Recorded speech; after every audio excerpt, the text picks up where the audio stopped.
Warning, the video you're about to watch contains mathematics at the level of college algebra and trigonometry. All material has an assumed prerequisite of both Algebra 1, which is elementary algebra, and Algebra 2, which is intermediate algebra. While some prerequisite topics are reviewed briefly, a more thorough review of these entrance topics can be found by searching the web. It's the system of equations. We must deal with them all at once. Always looking for solutions. Positive outlook overcomes. Hello, my name is Roy Simpson, professor of mathematics at Coterminal River College in Sacramento, California. This video is a continuation of an introduction to polar coordinate systems, and we are going to spend our time in this video converting ordered pairs from polar coordinates to rectangular coordinates. The idea is fairly simple, and it also really does make sense. We'll start with just the theorem itself on how to convert. So the rectangular representation of the given polar coordinate r comma theta is x comma y, where x is equal to r cosine of theta and y is equal to r times the sine of theta. Remember, if somebody hands us a polar coordinate, they're handing us both r, the radius from the pole, and theta, the angle from the polar axis, to your point. And so to find x comma y, luckily, we're going to use both of those values, r and theta, to find x and y. But why does this work? Well, most of it is because of how we've defined trigonometric functions.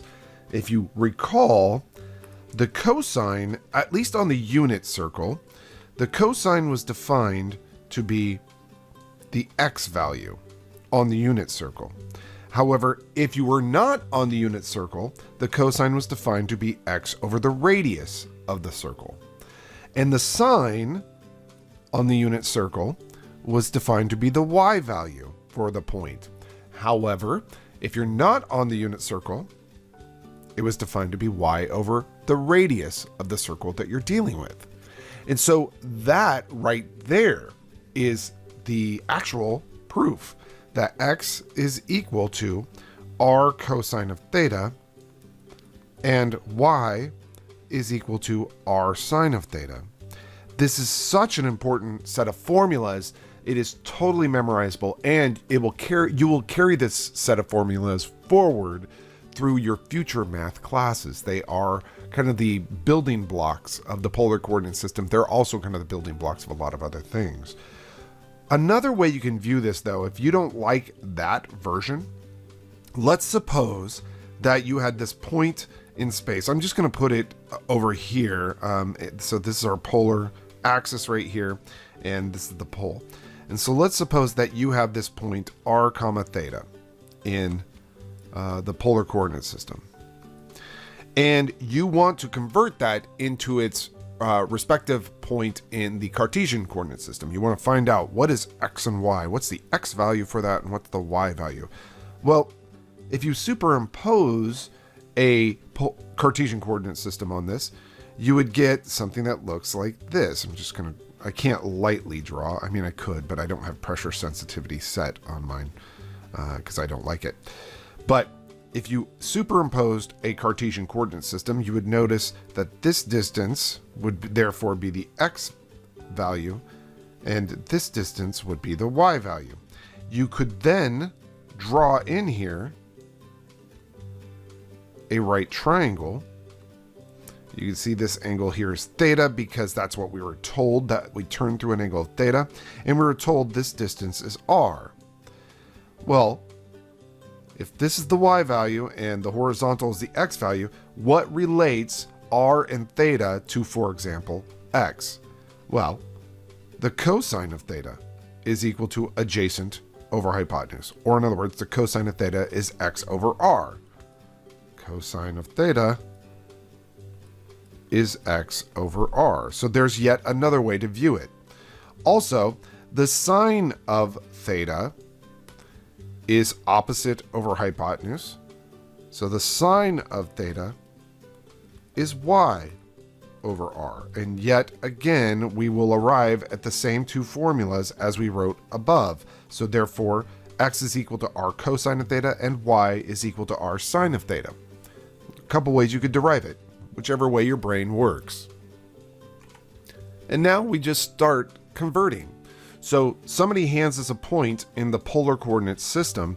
Each of these problems, by the way, I want to just showcase what that point looks like, so we get the idea of what these points look like in the polar coordinate system. Also, that's going to be very important in the next video, converting from rectangular coordinates to polar coordinates. So in this case, we're going to turn through an angle of 60 degrees and then step forward 3 units. Now that does not look like a 60-degree angle. I apologize, but what are you going to do? So let's just say that's 60 degrees, and let's just say that's 3 units out. Now, I did tell you that it's perfectly fine if you want to draw your points with lines like this, even though those lines are technically not part of the point. It does help people plot those points, so that's perfectly fine. I don't care if you do that. Your professor might be different than me, and that's perfectly fine as well. Now I'm going to use blue ink for the Cartesian coordinate work. So the x value of this point right here, that point right now is written in polars. We want to convert it to Cartesian or rectangular units. So we know x is r times the cosine of theta.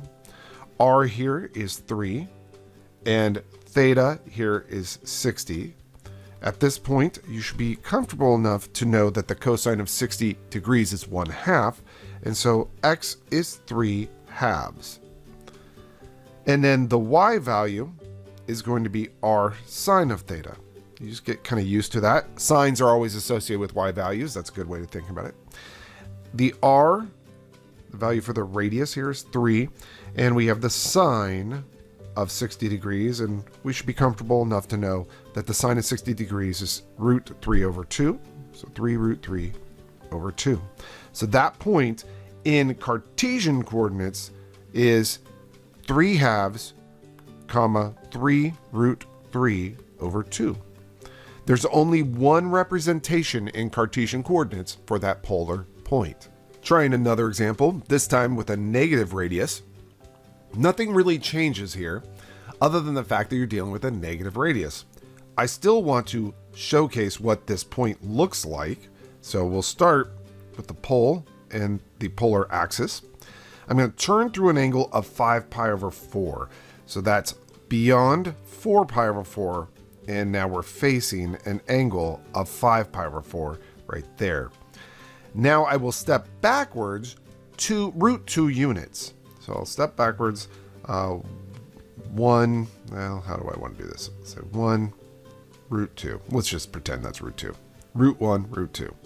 So this is backwards root 2 units facing an angle of 5 pi over 4. If you need to draw out that line, you could totally do that. Again, I'm not that really concerned about it. Some people will convert that 5 pi over 4. I would not convert that 5 pi over 4 right now. And by the way, these should be equal and opposite. I just didn't quite draw that perfectly, but whatever. Do not convert that 5 pi over 4 to a pi over 4, because it's not a pi over 4. It's a 5 pi over 4. You're just facing the wrong direction. Now, to find out the Cartesian coordinate for that point, we know that x is r cosine of theta. R here is a negative square root of 2. Theta here is a 5 pi over 4.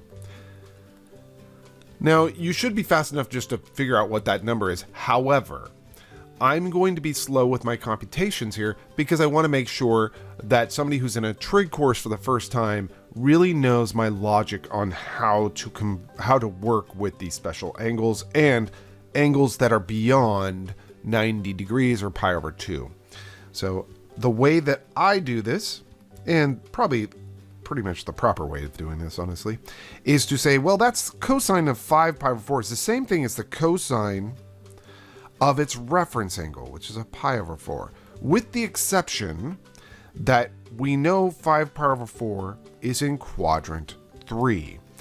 Trig is all about quadrants and reference angles. So a cosine or a trig function evaluated at an angle is nearly the same as the trig function evaluated at its reference angle. However, you have to include the fact that you are in a quadrant where the cosine is negative. There you go. And when you compute this out, you'll have a negative times a negative or a positive root 2. And then we know the cosine of pi over 4 is 1 over root 2. So this becomes a positive 1. The x value for this point is a positive 1. And it should be because we're in quadrant 1.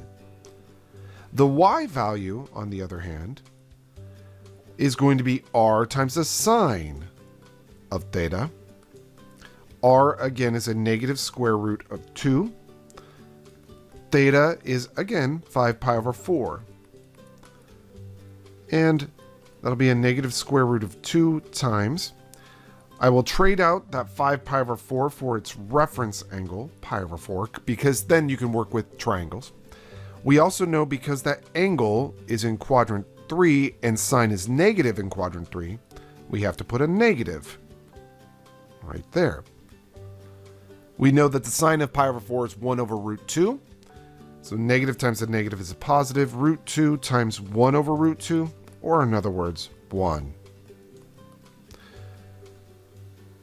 So that point, while you may have already known it's 1, 1, you now have computed that point to be 1, 1 in the Cartesian coordinate system. And they're all kind of done like this. I still have other examples, but I just want to make sure that we do a logic check really quickly. The logic check is this. This point that we were handed in the polar coordinate system is in quadrant 1. And so our x and y values should be positive, and luckily they are. Now let's take a look at a quadrantal angle. Convert to rectangular coordinates the polar point 3, 3 pi over 2. Again, just quickly drawing that out. I'm going to face the polar axis first and turn through an angle of 3 pi over 2. So now I'm actually facing this direction. And then I'm going to step forward 3 units. So let's just say that's 1 unit, 2 units, 3 units. So this point right here is 3, 3 pi over 2. Now, do you really need to convert that? I mean, do you need to actually grab, or use the formulas? Technically here in this case, no, because you know that's on the negative y-axis. So we can easily tell that this is x equals 0, y equals negative 3. But if you are not sure about that, because again, if you superimposed an xy axis on here, you'd be able to see it. But if you're not sure about that, you can do the conversion. X will equal r cosine of theta. R in this case is 3. Theta is 3 pi over 2. And as I've mentioned in previous videos, when you deal with the sine and cosine, something like that, and you have a quadrantal angle, like 3 pi over 2, you should, instead of drawing a triangle, because that's not going to help you, you should draw out the base function. This is the cosine curve right here. There's 2 pi. Here's pi. And right between those two is 3 pi over 2. And you can see the cosine of 3 pi over 2, 0. So this is going to be 3 times 0, or 0, which matches what we wrote there. And then the y value, well, that's r sine of theta, which is 3 sine of 3 pi over 2. Again, 3 pi over 2 is a quadrantal angle. And so we'll go ahead and quickly draw out the sine curve. There's 2 pi, there's pi.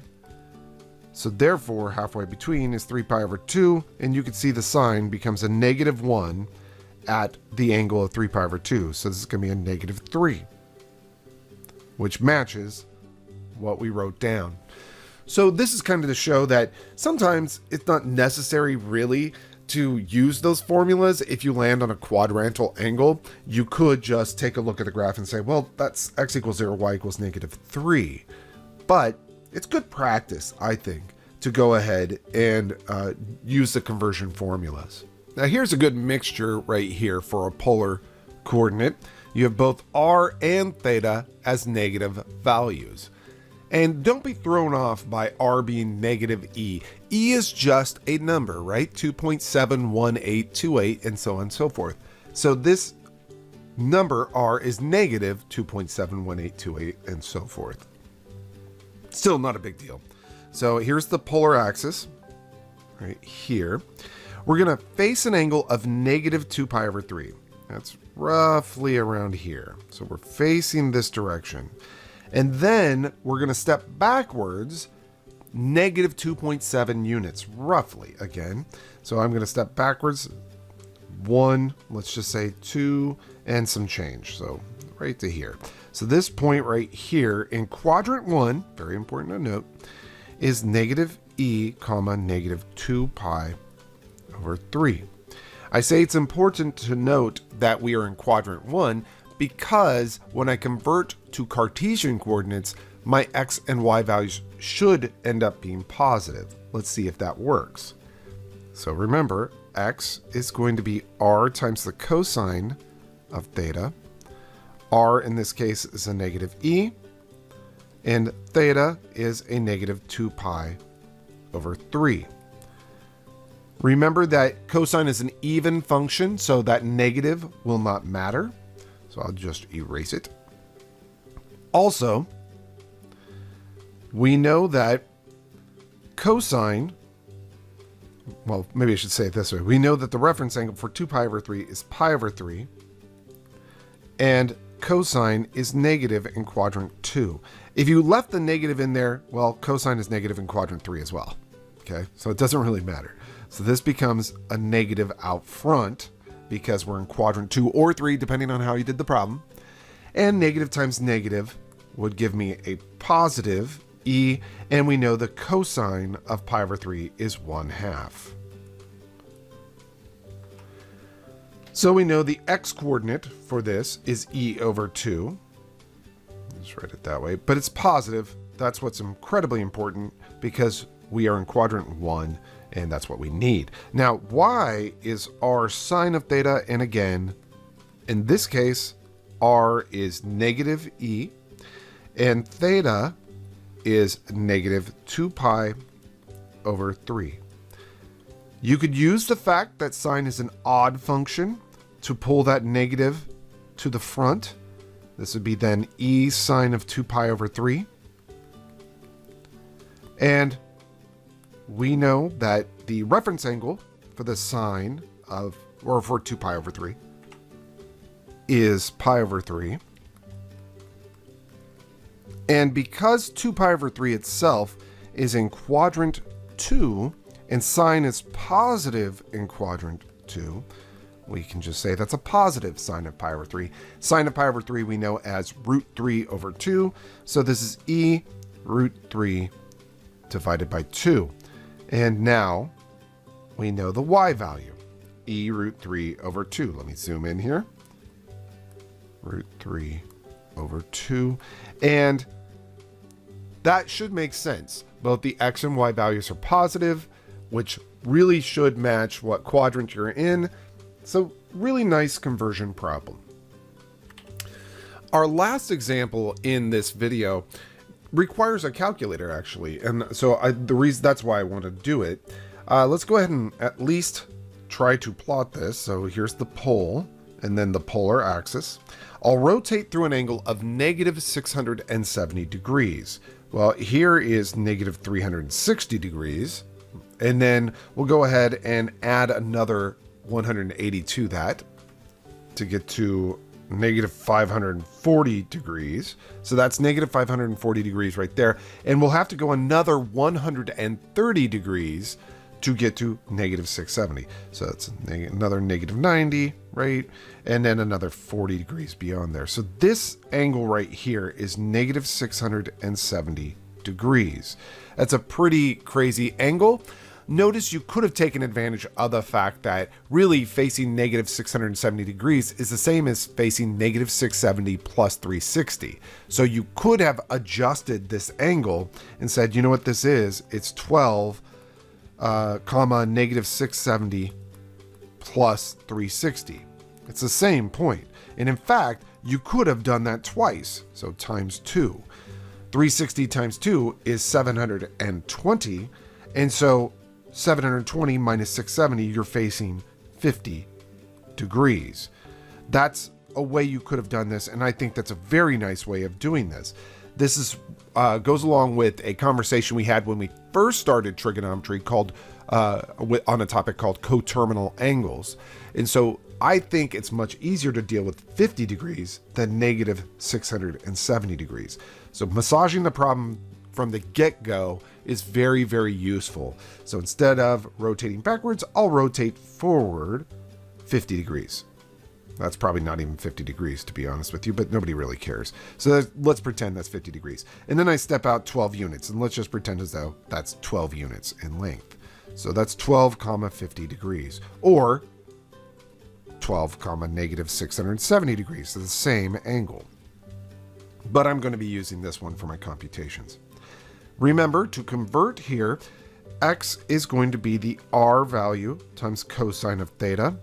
In this case, theta is not a special angle. It's 12 cosine of 50 degrees. And y is r sine of theta. And again, that's 12 sine of 50 degrees. We would grab a calculator at this point, which I happen to have one in front of me, so I'm just going to quickly compute this. And we'd compute 12 times the cosine of 50 degrees. By the way, if you're working in my class and it's on an exam in which I don't allow calculators, you would leave your answer like this, in exact form. You're only allowed to do that if the angle is not a special angle or doesn't have a reference angle that's a special angle, which 50 degrees is not a special angle, nor does it have a reference angle that's special. So this is roughly 7.7, and 12 times the sine of 50 degrees is approximately 9.2. 9.2. So in Cartesians, this point is approximately 7.7, comma 9.2. Over 7 units, up 9 units, or over 8 units, up 9 units roughly, which the fact that it's in quadrant 1 is a win. So am I guaranteed that that's a right answer? Actually, because I computed it and I was very careful, yes. But there's no other way you could really say that that's correct other than just trusting the mathematics behind the scenes. All right, so that finishes it out for this video. In the next video, we'll convert the other direction, which is a little more, not challenging, just a little different and involves a little more choice. So we'll convert from rectangular to polar coordinates in the next video. It's the system of equations. We must deal with them all at once. Always looking for solutions. Positive outlook overcomes obstacles getting in our way, cause affects more than we can sometimes see. Things for what they are and work together until you feel at peace. Says, listen close, don't talk too much, that isn't kosher. You may really hurt inside. It doesn't justify you to speak too loud and cry.